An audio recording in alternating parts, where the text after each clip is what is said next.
Hi everyone, Holly and Maya here from Story Imprinting. I'm with Anne-Marie Hoftailing, my fabulous co-founder. I almost called you my co-partner. Partner and co-founder. How are you today? I'm well. How are you doing? Doing well. Here at Story Imprinting, we teach great companies and great humans the art and science of storytelling, and we have a whole lot of professional development content that we deliver through trainings, through one-on-one coaching. We also have the communications arm of the business. If you're here, welcome for the first time. We encourage you to check out our YouTube channel, drop a like, drop a comment on anything that speaks to you, and give us feedback on these videos because we make them in direct response to what folks who are coming to the channel want. So welcome, welcome.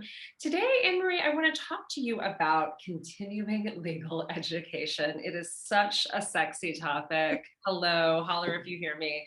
I, as you know, and as many folks know who know us, I am an attorney. No longer practice, but practiced for several years, and have also worked as a general counsel. And which just means that I have attended like so many CLEs in my life, and most of them just bore me to tears. And I remember very few CLE presenters. I remember the really good ones. What does that say to us, Anne-Marie? Well, it says you're in trouble, y'all, if you're presented. And we should also mention we've done a survey about this. Yes. We have asked attorneys to fill out a survey about the quality of CLE presentations they receive, and it's pretty abysmal. Our anecdotal evidence definitely lined up with the survey and was unsurprising. And the reason we want to talk about this today is because a lot of our clients are attorneys. A lot of them we have supported to build very large books of business. Mm-hmm. And being a CLE presenter is often one of the tactics that we use in their strategy to elevate themselves in the market for referral business, for client business, to become an expert witness sometimes, depending on what the content is. And the content in and of itself isn't generally the problem. It's the way in which it's being delivered. 100%. And if I may interrupt you, I would say probably the vast majority of our clients, of lawyers that I talk to, when I say, CLE is a business development tool, they're like, what? They really don't view it. I mean, I think there is this general sense, and again, the survey sort of bore this out that we did, that, CLE is a thing that you do to sort of get some exposure. Well, what the hell does that mean?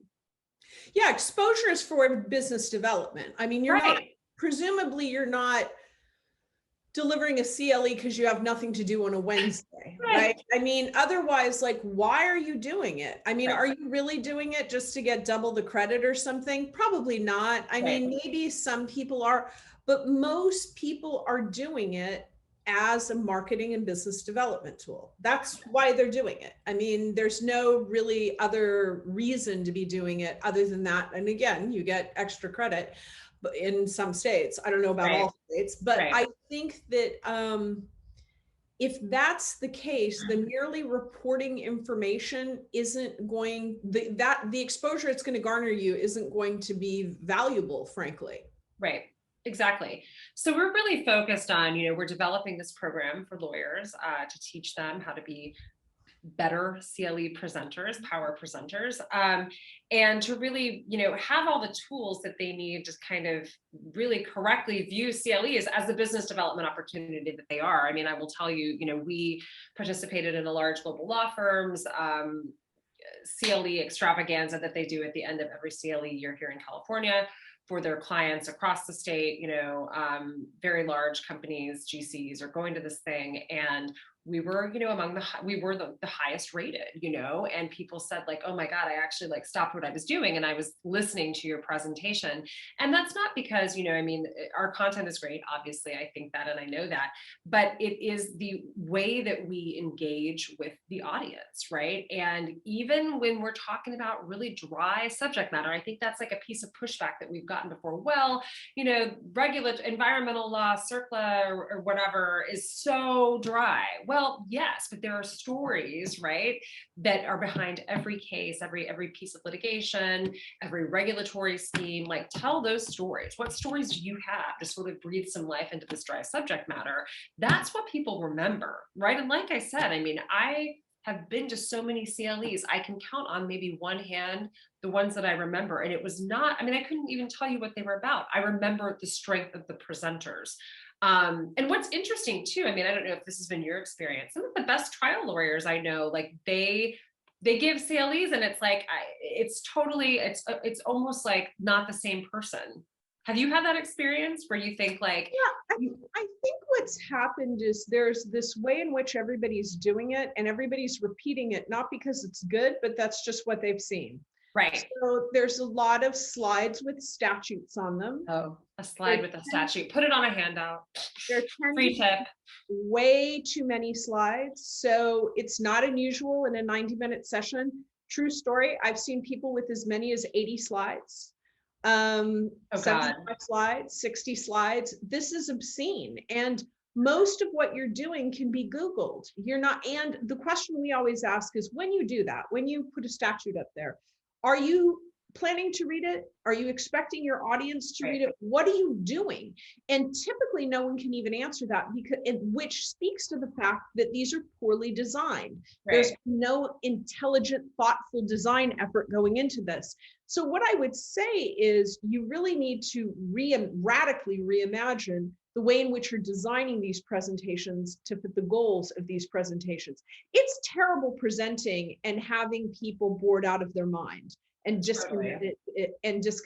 We've all been there. It's not a good feeling. And so you want people to feel connected.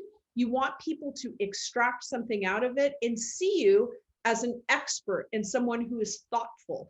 So, you know, I will also just say one of the reasons we designed this program is we had a lot of coaching clients where we were building their book of business, something that I've done for over a decade now, well over a decade. And one of the things that always came up was CLE presentation, and they were hiring us again just for the presentation work one-on-one, because the presentation wasn't very good.